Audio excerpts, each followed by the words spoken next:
ಮಾಡೋದಕ್ಕೆ ಸಾಧ್ಯ ಇಲ್ಲ. ಹೆಂಗ ಹೊಟ್ಟಿ ತುಂಬಬೇಕಾದ್ರೆ ಅನ್ನ ಬೇಕು, ಮನಸ್ಸು ತುಂಬಬೇಕಾದ್ರೆ ಅರಿವು ಬೇಕಾದ್ರೆ. ಹೆಂಗ ಈಗ ನೀವು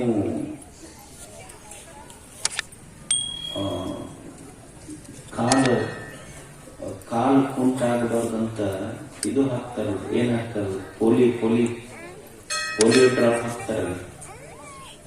ಅದಕ್ಕೇನಂತಾರ, ವಿಕಲಾಂಗತೆ ಬರಬಾರ್ದು ಅಂತ ಪೋಲಿಯೋ ಡ್ರಾಪ್ ಹಾಕ್ತಾರ. ಇಂಗ್ಲಿಷ್ ನಲ್ಲಿ ಒಂದು ಶಬ್ದ ಐತಿ, ಹೋಲಿ ಅಂತ. ಹೋಲಿ ಅಂದ್ರೆ ಪವಿತ್ರ ಅಂತ. ಕಾಲ ವಿಕಲತೆ ಬರಬಾರ್ದು ಅಂತ ಪೋಲಿಯೋ ಡ್ರಾಪ್ ಹಾಕಬೇಕು. ಮತ್ತು ಮನಸ್ಸು ವಿಕಲ ಆಗಬಾರ್ದು ಅಂದ್ರೆ ದೊಡ್ಡವರ ಮಾತು ಹೋಲಿ ಡ್ರಾಪ್ ಹಾಕ್ತಿರ್ಬೇಕಂದ್ರೆ ಅದು ಸ್ವಲ್ಪ ಎರಡು ಬೇಕು ಮನುಷ್ಯನಿಗೆ. ಅರಿವು ಬೇಕಾಗ್ತದೆ, ಜ್ಞಾನ ಬೇಕು, ತಿಳುವಳಿಕೆ ಬೇಕು. ಈಗ ನೀವು ದೊಡ್ಡ ಮನೆ ಕಟ್ಟಿಸ್ತೇವೆ, ದೊಡ್ಡ ಮನೆ ಒಂದು 40-50 ಲಕ್ಷ ರೂಪಾಯಿ ಕೊಟ್ಟು ಮನೆ ಕಟ್ಟಿಸಿ ಒಂದು 20-30 ಲಕ್ಷ ರೂಪಾಯಿ ಸಾಮಾನು ಇಟ್ರಾಗ ಮನಿ ದೊಡ್ಡದು ಕಟ್ಟಿರಿ, 20-30 ಲಕ್ಷ ರೂಪಾಯಿ ಸಾಮಾನು ತಂದು ಇಟ್ರಿ, ಮನಿ ತುಂಬಲ್ಲ.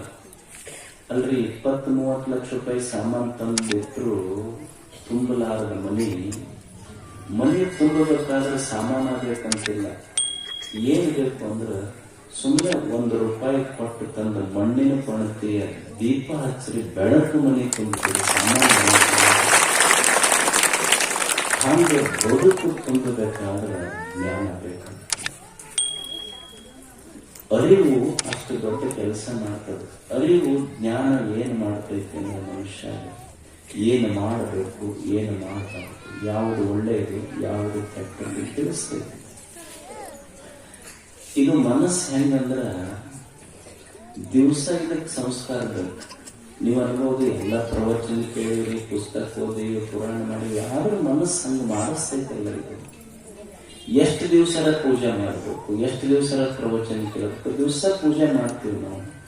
ಆದ್ರೂ ಮನಸ್ಸು ಹಿಂಗ್ ಮಾಡಿಸ್ತೈತಲ್ಲ. ಒಂದು ಕೆಟ್ಟದ್ದು ನೋಡಕ್ ಹಸ್ತೈತಿ, ಕೆಟ್ಟದ್ದು ಕೇಳಕ್ ಹಸ್ತೈತಿ, ಕೆಟ್ಟದ್ದು ಮಾತಾಡಕ್ ಹಸ್ತೈತಿ, ಕೆಟ್ಟದ್ದು ವಿಚಾರ ಮಾಡಕ್ ಹಸ್ತೈತಿ. ಏನ್ ಮಾಡಬೇಕು? ಮಾಡೋದ ಹಂಗ. ಈಗ ನೀವು ಮನೆ ಕಟ್ಟಿಸಿ ಒಮ್ಮೆಲ್ಲ ಸ್ವಚ್ಛ ಮಾಡಿರ್ತೀವಿ, ಮನೆ ಶಾಂತಿ, ಗೃಹ ಪ್ರವೇಶ ಆದಾಗ ಎಲ್ಲ ಸ್ವಚ್ಛ ಮಾಡಿ ಬಿಟ್ಟಿವ್ರಿ ಅಂತ ಹೇಳಿ ಆಮೇಲೆ ಯಾರು ಕಸ ಹೊಡೆಯೋದು ಬಿಟ್ಟು ಬಿಟ್ಟಿದ್ದಾರೆ. ಬೆಳಿಗ್ಗೆ ಎದ್ದು ಕೂಡಲೇ ಮನ್ಯಾಗ ಕಸ ಬೀಳೋದ, ಕಸ ಹೊಡೆಯುವುದೇ ಹಂಗ. ಬೆಳಿಗ್ಗೆ ಎದ್ದು ಕೂಡಲೇ ಮನಸ್ಸಿನಾಗ ಕಸ ಬೀಳ್ತೈತಿ. ಬೆಳಿಗ್ಗೆ ಎದ್ದು ಮನಿ ಕಸ ಹೊಡೆದಂಗ ಮನಸ್ಸಿನ ಕಸನು ಹೊಡ್ಕೊಂತಿರ್ಬೇಕು, ಅಂದ್ರನ ಜೀವನ ಸರಿ ಆಗಬೇಕು. ಮತ್ತು ಎಲ್ಲಿ ಮಟ್ಟ ಮಾಡ್ಬೇಕ್ರಿ ಅಂದ್ರ ಅದು ಮಾಡ್ಕೊಂತ ಹೋಗೋದು. ಎಲ್ಲಿವರೆಗೆ ಮಾಡ್ಬೇಕಂದ್ರೆ ಈಗ ನೀವು ಹಳ್ಳ್ಯಾಗ ನಿಮ್ಗೊಂದು ಅನುಭವ ಇರ್ತೈತಿ. ಈಗ ಆಕಳ ಇರ್ತೈತಿ ನೋಡ, ಆಕಳ. ಈ ಕೆಳಗಿನ ಓಣ್ಯಾನವ್ರು ಒಬ್ರು ಏನ್ ಮಾಡಿರ್ತಾರೆ, ಈ ಕಡೆ ಓಣ್ಯಾನವ್ರು ಒಂದು ಆಕಳ ಖರೀದಿ ಮಾಡ್ತಾರೆ. ಈ ಆಕಳ ಖರೀದಿ ಮಾಡಿದ ಮೇಲೆ ಆಕಳ ಅವ್ರು ತಗೊಂಡು ಹೊಲಕ್ಕೆ ಮೇಯ್ಸಕ್ ಹೋಗ್ತಾರೆ. ಬೆಳಿಗ್ಗೆ ಸಾಯಂಕಾಲ ಅವ್ರು ಮೇಯ್ಸ್ಕೊಂಡು ಬಂದ ಮೇಲೆ ಆಕಳ ಖರೀದಿ ಮಾಡಿದವ್ರ ಮನೆಗೆ ಹೋಗ್ತೈತೆ ಅನ್ನೋದು. ಯಾರ ಮನೆಗೆ ಹೋಗ್ತೈತಿ? ಯಾರ ಮನೆಗಿಂತ ತಂದಿರ್ತಾರೆ, ಸಾಯಂಕಾಲ ಅವ್ರ ಮನೆಗೆ ಓಡ್ತಿರ್ತಿರ್ತಾರೆ. ಮತ್ತ ಮರ್ದಿವ್ಸ ಬೆಳಿಗ್ಗೆ ಆಕಳ ಹಿಡ್ಕೊಂಡು ಹೊಲಕ್ಕೆ ಹೋಗ್ತಾನೆ. ಸಾಯಂಕಾಲ ಆಗುತ್ತಿಲ್ಲ, ಸ್ವಲ್ಪ ಬಿಟ್ರೆ ಸಾಕು, ಅದುವೇ ಓಡ್ತಿರ್ತದೆ. ಮತ್ ಒಂದ್ ವಾರ ಆದ್ಮೇಲೆ ಮತ್ ಸ್ವಲ್ಪ ವಾರಕ್ಕೆ ಕಮ್ಮಿ ಹೋಗಕ್ ಶುರು ಮಾಡ್ತೈತಿ, 15 ದಿವ್ಸಕ್ಕೆ ಕಮ್ಮಿ ಹೋಗ್ತೈತಿ. ಮತ್ ಯಾವಾಗಾರ ನೆನಪಾದಾಗ ಒಂದು ತಿಂಗಳಿಗೆ ಹೋಗಕ್ ಶುರು ಆಗ್ತೈತಿ. ಒಟ್ಟು ಹೋಗ್ತಿರ್ತೈತಿ. ಎಲ್ಲಿವರೆಗೆ ಅವ್ರ ಮನೆಗೆ ಹೋಗ್ತೈತಿ ಅಂದ್ರ, ಎಲ್ಲಿವರೆಗೆ ಈ ಮನ್ಯಾಗ ಏನ್ ಬಂದೈತಲ್ಲ, ಒಂದು ಕರು ಹಾಕ್ತು ಅಂದ್ರ ಆಮೇಲೆ ಅವ್ರ ಮನೆಗೆ ಹೋಗೋದು, ಈ ಮನೆಗೆ ಕಾಯಂ ಬರಕ್ ಶುರು ಮಾಡ್ತೈತಿ. ಹಂಗಿದು ಮನಸ್ಸು ಹೆಂಗಂದ್ರ, ಇದು ಹಂಗ ಕೆಟ್ಟದ್ದು ನೋಡ್ಬೇಕು ಅನಿಸ್ತೈತಿ, ಕೆಟ್ಟದ್ದು ಕೇಳ್ಬೇಕು ಅನಿಸ್ತೈತಿ, ಕೆಟ್ಟದ್ದು ಮಾತಾಡ್ಬೇಕು ಅನಿಸ್ತೈತಿ.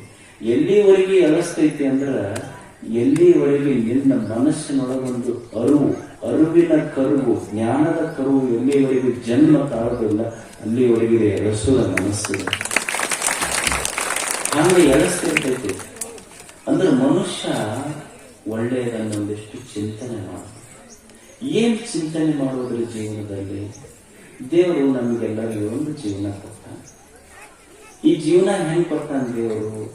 ಈಗ ನೀವು ಬ್ಯಾಂಕಿಗೆ ಹೋಗ್ತೀರಿ, ಬ್ಯಾಂಕಿನೊಳಗೆ ಸಾಲ ತಗೋಬೇಕಾದ್ರೆ ನಿಮ್ಗೇನು ಹೋದ ಕೂಡಲೇ ಸಾಲ ಕೊಡ್ರ ಕೂಡಲೇ ನಿಮ್ಗೆ ಕೊಟ್ಟು ಬಿಡ್ತಾರ ಕುರ್ಚಿ ಹಾಕ್ಸಿ. ನಿಮ್ಗ ಮನಿ ಒತ್ತಿ ಇಡಿಸ್ಕೊಂತಾರ, ಹೊಲ ಒತ್ತಿ ಇಡಿಸ್ಕೊಂತಾರ, ಮತ್ ನಿಮ್ಗೆ ಯಾರ ಫ್ರೆಂಡ್ಸ್ ಇರ್ತಾರಲ್ಲ ಅವ್ರ ಕಡೆಯಿಂದ ಶ್ಯೂರಿಟಿ ಹಾಕಿಸ್ಕೊಂತಾರ, ಶ್ಯೂರಿಟಿನೂ ತಗೊಂತಾರ, ಸೆಕ್ಯೂರಿಟಿನೂ ತಗೊಂತಾರ. ಅಂದ್ರೆ ಸುಮ್ಮನೆ ಬ್ಯಾಂಕ್ನಾಗ 1,00,000 ರೂಪಾಯಿ ಸಾಲ ತಗೋಬೇಕಾದ್ರ ಶ್ಯೂರಿಟಿ ಕೊಡ್ಬೇಕು, ಸೆಕ್ಯೂರಿಟಿ ಕೊಡ್ಬೇಕು, ಇಷ್ಟೆಲ್ಲ ಇಟ್ಟು ಬಾಂಡ್ ಪೇಪರ್ ಮೇಲೆ ಬರೋಬ್ಬರಿ ಬರೆಸ್ಕೊಂಡು ನಿಮಗೆ ಸಾಲ ಕೊಡ್ತಾರೆ. ಯಾಕೆ ಮನುಷ್ಯ ಚಿಂತನೆ ಮಾಡಬೇಕು ಬದುಕಿನ ಬಗ್ಗೆ ಅಂದ್ರೆ ಬ್ಯಾಂಕಿನೊಳಗೆ ಬ್ಯಾಂಕಿನಲ್ಲಿ ನಿಮ್ಮ ಮ್ಯಾಲ ವಿಶ್ವಾಸ ಇಲ್ಲ.